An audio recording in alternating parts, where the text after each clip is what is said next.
professora Diana Faustino, dessa vez 7º ano, para fazermos aí a nossa revisão, a revisão de história, tá certo? A revisão correspondente aí à nossa terceira verificação. E como eu já havia falado para os senhores, a nossa terceira verificação corresponde aí à contra-reforma, né? Mas aí o que seria contra-reforma? A reação da Igreja Católica aos reformistas, ou seja, aos protestantes, tá certo? Então, nessa lógica, a nossa verificação de desempenho está pautado nesses 4 fatores: o que levou à contra-reforma, o que pensava a Igreja Católica no século XV, vai ter questões relacionadas ao Concílio de Trento e à Companhia de Jesus. Vamos detalhar agora cada uma delas, tá certo? Bom, o que levou aí à contra-reforma? Por que a contra-reforma ela foi aí necessária? Ela foi necessária porque a Igreja Católica ela começou a perder muitos fiéis, além, é claro, de propriedades e poder, o que ela tanto prezava, tá certo? Mas por que ela começou a perder tantos fiéis, né? Graças à Reforma Protestante.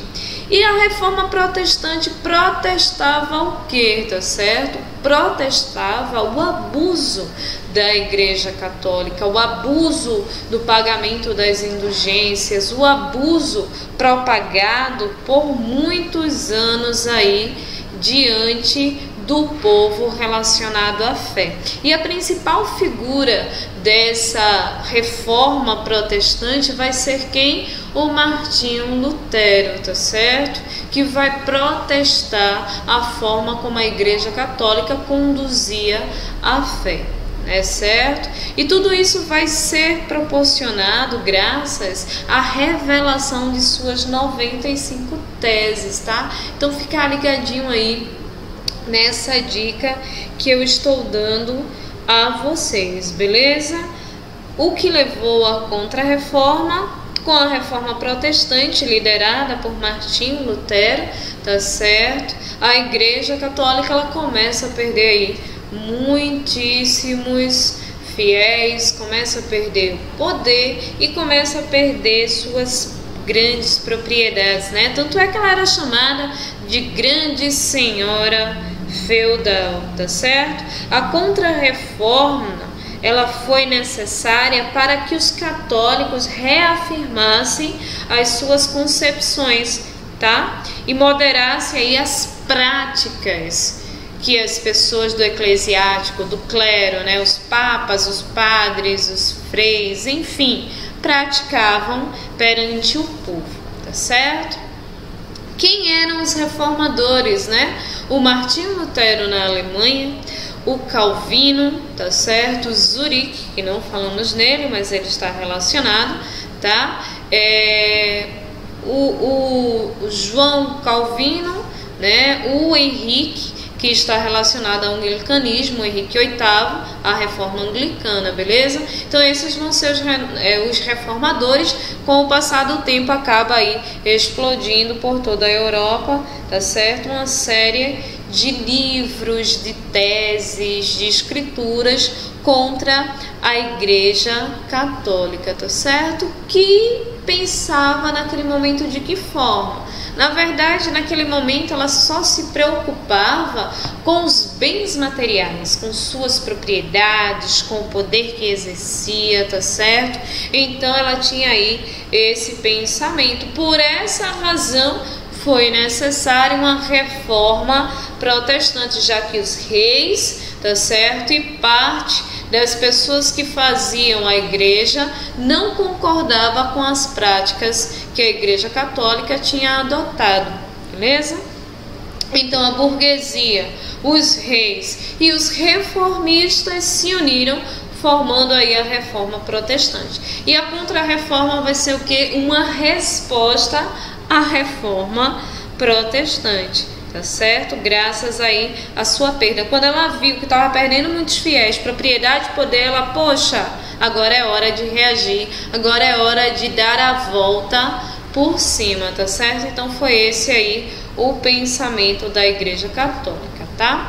E a Contra-Reforma, ela vai ficar selada, ela vai ficar pautada mesmo com o Concílio de Trento, que vai ser um encontro, que vai ser aí uma reunião, tá certo? Onde o Papa Paulo III vai reunir bispos, tá? E vai decidir fazer uma modificação na antiga ordem católica, tá certo?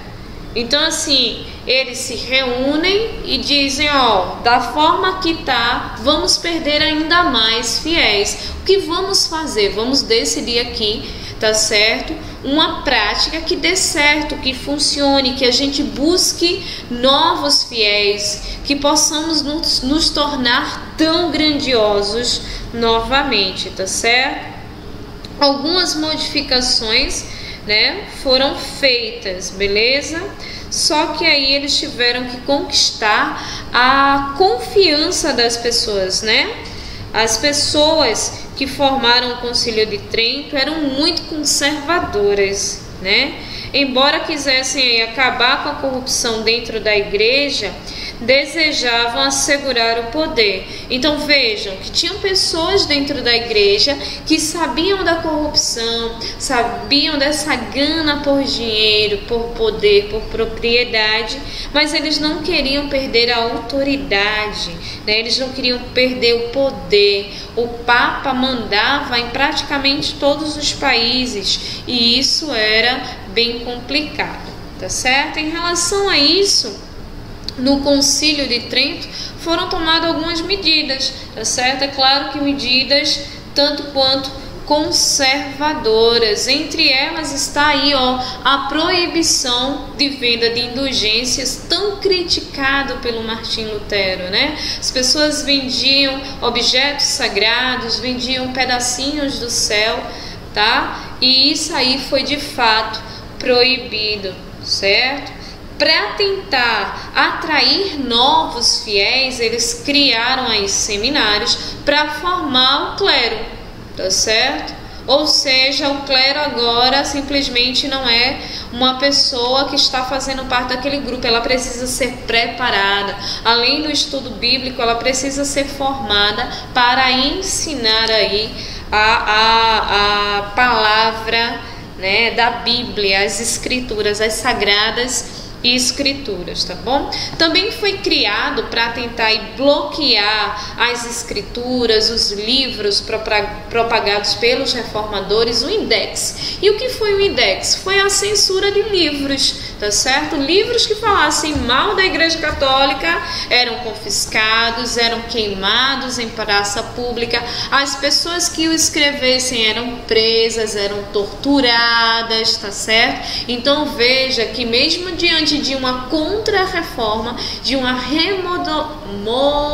bom, enfim, essa palavra não saiu, mas de uma reforma, de uma mudança, de uma limpeza geral, eles ainda continuavam sendo muito conservadores, eles ainda continuavam com práticas bem arcaicas, tá certo? Uma delas vai ser aí o restabelecimento da Inquisição, praticando torturas, né? A gente conversou bastante sobre isso nas nossas últimas aulas. Então as torturas era algo assim que era muito praticado até mesmo na nova Igreja Católica, após ali, né, os reformadores causarem esse reboliço todinho lá na Europa e a Igreja Católica perder parte de seus poderes, tá certo? Mesmo assim, continuaram com as inquisições, queimavam pessoas em praça pública, torturavam, né?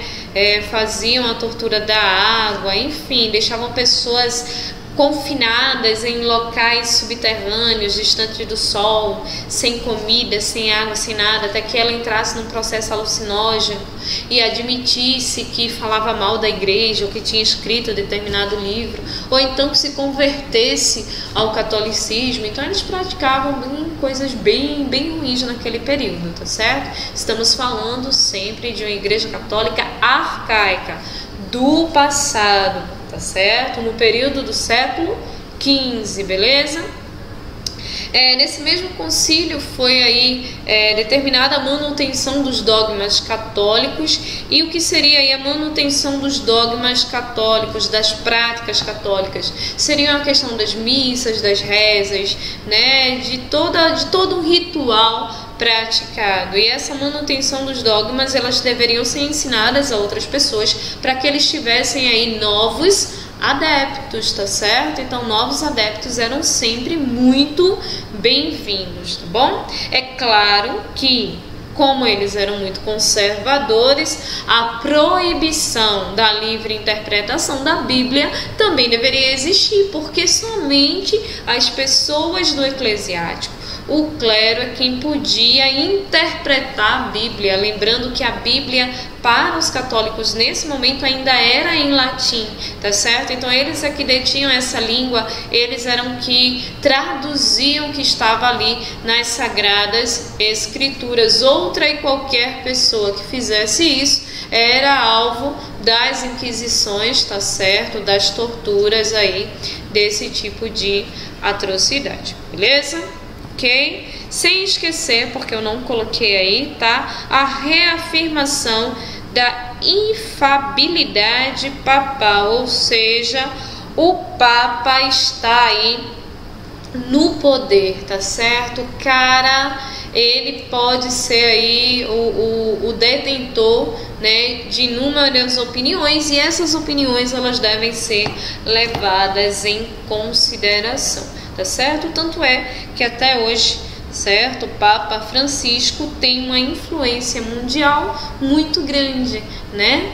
O Papa Francisco, que vai ser aí o nosso atual Papa, tá certo? Ele vai ter aí uma influência muito grande desde lá da reafirmação papal, o Papa como poder central. Lembram que quando se descobre o continente americano, tá certo? O Papa é quem dá autorização por escrito, tá certo, a Espanha, de que aquele território é dela, porque foi ela quem a encontrou. Então veja o poder que o Papa tinha. O Papa tinha o poder de dar terras encontradas. Então ele era considerado aí uma autoridade máxima, tá certo?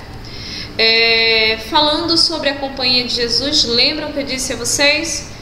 A fé, ela tem que ser o que? Reafirmada.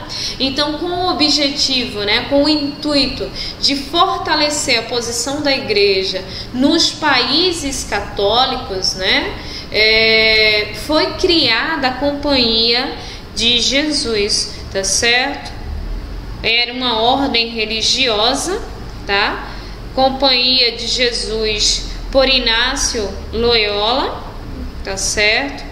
Em 1534. Então, em 1534, a Companhia de Jesus era uma ordem que difundia o catolicismo. Então, os padres geralmente conheciam outras línguas, inclusive o tupi, tá certo? Porque eles vêm aqui para o Brasil e para outras regiões do continente americano para ensinar aos índios a língua portuguesa, já que Portugal e Espanha vão ser países extremamente católicos, tá certo?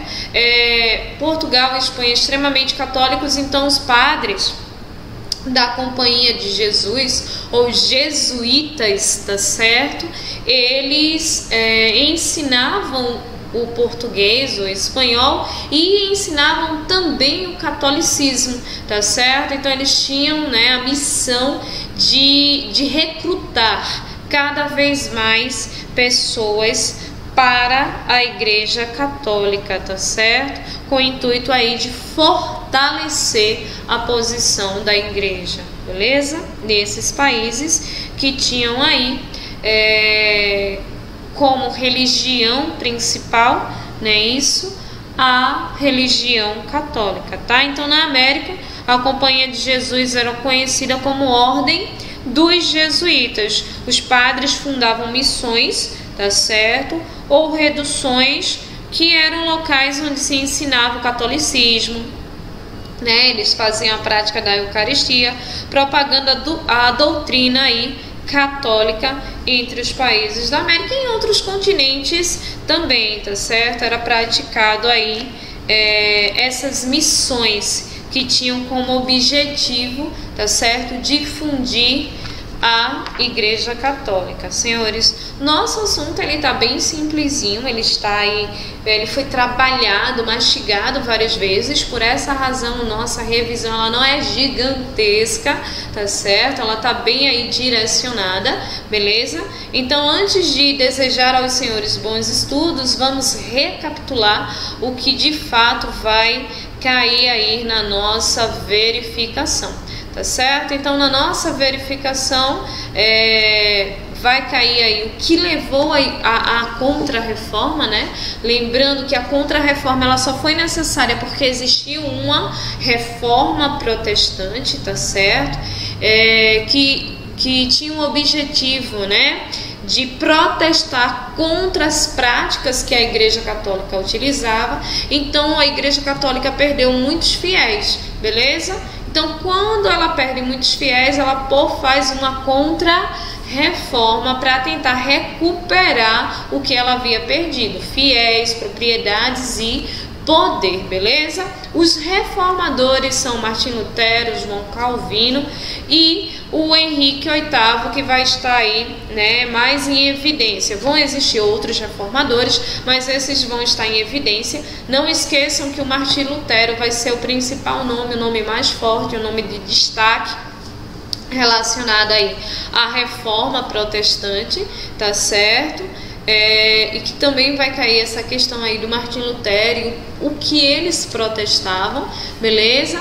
O que pensava a Igreja Católica, como agia a Igreja Católica no século XV, de modo muito materialista, né? Se preocupava com os bens materiais, com riqueza, com poder, e não com os problemas religiosos de fato, tá certo? Então isso é uma questão aí a ser bastante trabalhada, beleza?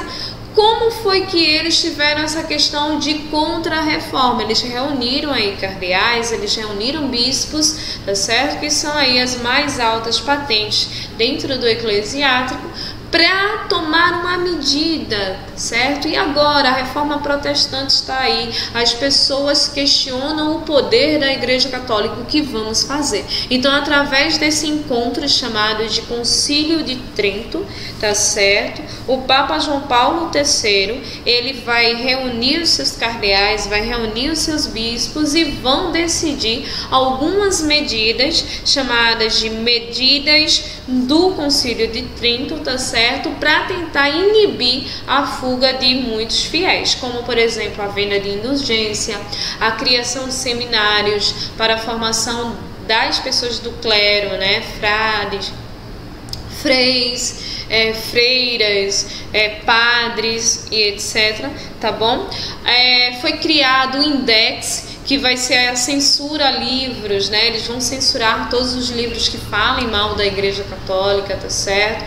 Vai voltar o período das Inquisições, né? Onde pessoas serão torturadas por serem reformistas, tá certo? Ou por serem acusadas de serem reformistas ou de bruxos e tal, tá bom? Houve também a questão da manutenção dos dogmas através da criação, por exemplo, da Companhia de Jesus, né? Ou dos jesuítas, tá certo? E também a proibição da livre interpretação da Bíblia. Por quê? Porque se qualquer pessoa interpretasse livremente a Bíblia, logo era um reformista e não alguém adepto aí ao catolicismo tradicional, beleza?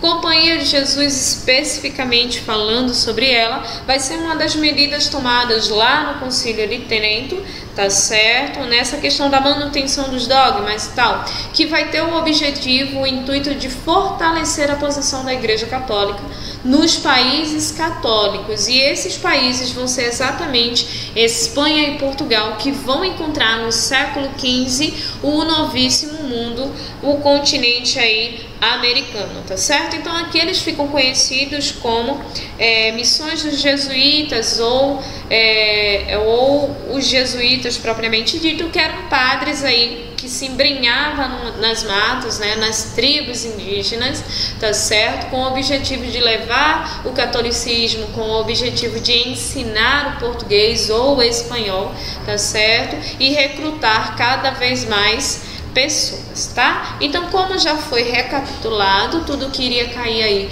na nossa verificação, agora sim, para vocês, bons estudos, tá certo? Tenham uma excelente verificação. Beijinho para vocês, fiquem com Deus e até a próxima. Tchauzinho!